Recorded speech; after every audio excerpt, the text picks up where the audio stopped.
Curse or cure. The skies were always gray here. You had better luck of striking it rich in the lotto than catching a glimpse of the sun behind its cloudy mask. Through the perpetual gloom of dreary skies, however, there was one little thing that never failed to brighten my spirits. "Papa, are we going? Are we going?" The soft yet demanding voice pulling me from my slumber was that of my daughter Zephyr, named after the calming gentle breeze of a welcoming warm wind. And here she was, a growing tornado of curiosity and whimsy. There couldn't be a more proud father in the universe. My little girl, my pride and joy. I shot up out of bed, grabbed her and pulled her in for a hug. "I told you we're going this weekend, Pumpkin. 4 more sleeps, okay? Then we go," I told her.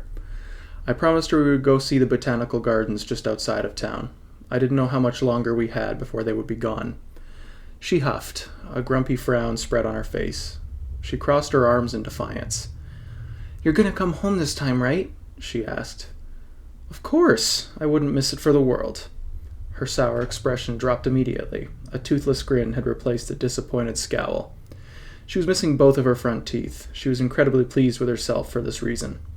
No matter how many times I explained to her that hitting her face off the car door while running isn't exactly an appropriate way to lose teeth, she just laughs it off and tells me that she's tougher than an automobile.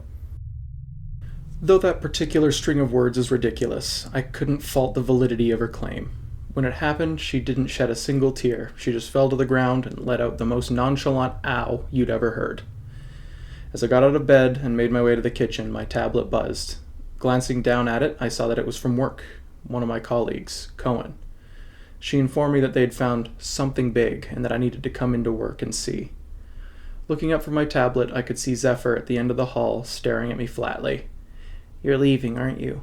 she said with an expectant voice. "I have to, Pumpkin. Work needs Papa to help out with something really important." She sighed in defeat before rolling her eyes.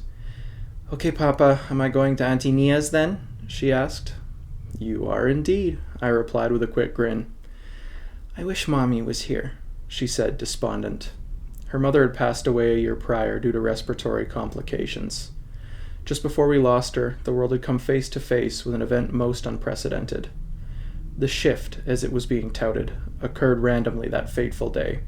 A beautiful and lustrous light cut through the sky. It truly was a wonder for all who had the pleasure of witnessing it. Little did we know that it would signal the decline of life as we knew it. Air quality began growing compromised. That's when she fell ill. As the shift evolved into a full-blown oxygen depletion, I feared for my daughter as well. Zephyr had become ill for a time, just like her mother. We were lucky to see her recover and narrowly escape a shared fate. Perhaps that's why I come off as overly doting. I couldn't bear to look at an empty space that she should be occupying. The thought kills me. Me too, honey. The trip into the lab went exceptionally uneventfully, more so than usual. The dull whir of the engine. As the land grew increasingly arid, I knew I was encroaching on my destination. What could it be that Cohen was so eager to show me? I knew it must be pertaining to the shift. Bios Alpha was at the forefront of the anomaly and had been tasked with damage control and the reversal of the impending calamity. I had to admit, even in these trying and unsure times, it was nice to know that I was part of a team that had partial control of maintaining this disaster. Though a sigh of relief was a distant pipe dream, we knew that at the very least there were options at our disposal. Many of our operatives worked tirelessly around the clock, adamant that we would solve this issue and save what life remained on the planet. The number of lives lost to this plague was insurmountable, and there would imminently be more on the horizon. We were working against an invisible clock with an indefinite finish line. We knew we had to move quickly. Pulling into the gated parking lot, I got out of my car, sand swirling around me as it normally did out here. Extracting my keycard from my pocket, I approached the main door. No one was at the front desk on this particular day. No Cohen, no Rima or Rinnin either. Our new arrivals, Solsta, Loomis, and Celeste, were out once again, gathering intel on the overseers. I could hear the faint sound of voices. One of them belonged to Len Corvus, the head of our sector, the other to a woman. I felt I had heard it before, but could not place a name to it. As I rounded the corner, the voices became much clearer to me. The two appeared to be planning a retrieval of a package. As I passed a window to one of the offices, I could see Len inside, sitting and facing the woman I was hearing. She was in Phantom Raven attire.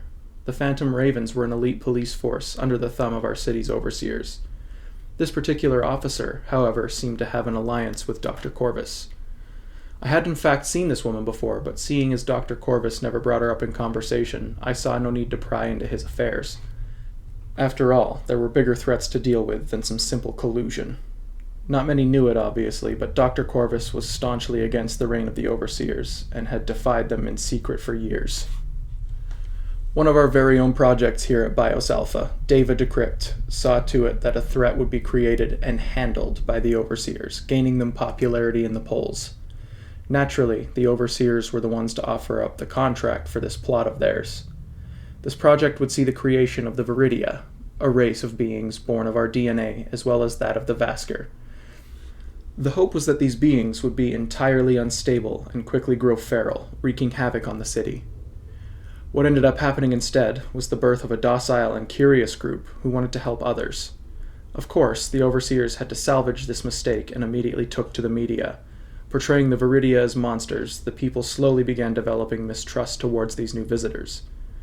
Eventually, the hate for these poor beings grew so exponentially that they were being eradicated on sight, or brought before the overseers to be made examples of. I deduced that these packages that were being discussed by Dr. Corvus and the Phantom Raven officer were a small group of Viridia. Making my way past the very not private conversation, I entered the main lab where my office was. Dr. Coinsaya was already inside, tinkering with something, as she always seemed to be. Alerted by my presence, she addressed me excitedly. "You're here! Perfect! Come here, I want to show you what we've discovered." She walked me over to one of the testing chambers, where we would conduct experiments needing containment. The observation glass was tempered to the highest degree and layered in a 10-inch stack. Nothing was getting in or out if we had our say. The peculiar chamber she brought me to was empty. Nothing conversation-worthy inside. "This is what you wanted me to see?" "Nothing?" I said, unimpressed. "Exactly, it's what you don't see," she replied, continuing her upbeat demeanor. "Inside that chamber is our ticket out of this mess." "I don't understand," I told her, puzzled. "This," she started, "is MK00796. You can't see it. Yet." She made her way over to the main console and began projecting a frequency into the aforementioned chamber. Glancing over at her, she had a deranged smile on her face. It was a quirk about her I always noticed when she was incredibly overjoyed. I could tell she was over the moon about this discovery. As the frequency dropped to around 3.2 Hz, I began to notice changes in the chamber, visual flickers of light. It appeared as though there was some sort of scenery trying to reveal itself. As whatever was inside adjusted to the frequency, it slowly became more and more clear. I turned back to Dr. Saya, wide-eyed. "Delta waves," I said. "Delta waves," she confirmed. As the scenery came into full view, I could see that it had taken the form of a dark alleyway. Rain fell onto the concrete as neon lights danced atop the puddles. I could see something shifting around in the darkness. It slowly reeled around. I could feel it leering at me. In a split second, I found myself face to face with a translucent being who seemed to be twitching at abnormal speeds. Its facial features were hard to describe as I couldn't really make them out, but I knew it stood at about 8 feet tall. That was after I found that it had settled to the ground. It was analyzing me, scrutinizing every feature. It appeared to mean no harm. I had surprised myself by not jumping back when it had approached me. Could it be that this thing was friendly? That is a transdimensional being, visible only using the frequencies designated to delta waves. We have observed that they have no need for bodily processes. They don't eat, sleep, defecate, urinate, dehydrate, bleed, or, get this, breathe. They are impervious to conventional dangers. As a matter of fact, we have yet to find a way to cause them any harm whatsoever. These entities are essentially beings of the dream plane. I couldn't believe what I was hearing. Somehow Dr. Saya and Dr. Corvus had tapped into another realm and brought back a creature from its reality. The idea that there were other dimensions was not the problem. I knew some of the pretenses that our sponsors worked under. Drado was known to exist in many realities. What baffled me was how they managed to snag one and lock it up behind glass. Glass! torn through the fabric of time, and they expected to hold it in behind one of the weakest materials in our world. I chuckled a little. The whole situation was insane, and I was well aware that insane was what we did. Shaking my head in disbelief, I turned to her once again. "So what's the plan?" I asked. She smiled as she prepared her response. "I'm glad you asked. Our plan is full integration with all biological alignments on the planet." "You want to fuse them to us?" "Precisely. Early tests on smaller rodentia have concluded that integration is possible, and that the effects and the abilities of these beings, specifically MK00796, apply to organic life and are lasting. This is it, Theo. The solution to our problem. This is Project Glass Shadow." Guiding me over to a series of habitats, there were several rodents inside. Behavior seemed pretty average. "These were the tested subjects?" I asked.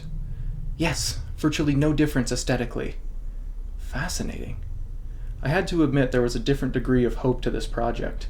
I'm unaware of how long it had been going on behind my back, but everything was out the window now. Anything that could see us thriving in the shift was a welcome one. Dr. Saya informed me that they would soon be ready for full testing and would need willing participants. I had considered interjecting myself. The quicker we were able to confirm proper integration, the quicker I could get Zephyr here, and I had to stop and compose my thoughts. What was I thinking? I couldn't just force my little girl into such a traumatic experience. I saw that thing in the chamber. While it didn't come off as hostile, it wasn't exactly the most comforting thing to look at. The poor thing would be scared out of her wits if faced with it. I had to do it, to know what the process felt like, for her sake, to know that she wouldn't be scared. "I'll do it," I said outright. Dr. Saya looked at me with confusion and slight bewilderment. "You shouldn't be the first one in—" I cut her off. She needed to know why. She needed to know that I had to do it. It was an obligation. "I have to, Cohen. Zephyr, she would be terrified coming into contact with that thing. I want the experience so I can walk her through it and be right there with her." Dr. Saya pursed her lips and looked off. I could tell she was wrestling with something. "You do realize that if something happens to you, you're leaving that little girl all alone in this shithole, right?" I let out a quick sigh. Zephyr would understand that the sacrifice was necessary, right? She knows why I'm here. I couldn't let anyone else take on this responsibility. "I'm sure one of the Goodwills would have no problem," she started. "No," I replied, cutting her off once again. "No. We've put the Viridia through too much already. Ever since their inception, they've been tormented, and that's on us. That is on Bios Alpha's shoulders. Those boys and their poor friend Celeste have been evading execution every single day of their lives, Cohen. I won't use them as guinea pigs for just a breath of hope." Her face softened, as though she had sympathized with my statement. "All right, Theo. I'll go speak with Len and see if we can get things set in motion." "Thank you, Cohen." She made her way out of the main lab and back towards the room where Dr. Corvus had been speaking with that phantom raven lady. As I began to contemplate the depth of my decision to enter testing, I was interrupted by a commotion in the upper levels of the lab. It sounded as though there were people shouting at each other. Once again, a man and a woman. No, 2 women. I think I knew what was going on this time. Making my way upstairs, I heard one of the women shouting, "Hey, get your hands off me!" After that utterance, it was silent, aside from what sounded like some distant murmuring. Arriving at the top of the stairs, I turned the corner into one of the hallways and saw a girl with her ear pressed against the wall. It was one of our lab's new residents, a Viridia named Celeste Omada. She had appeared to be listening in on something. I knew exactly what it was.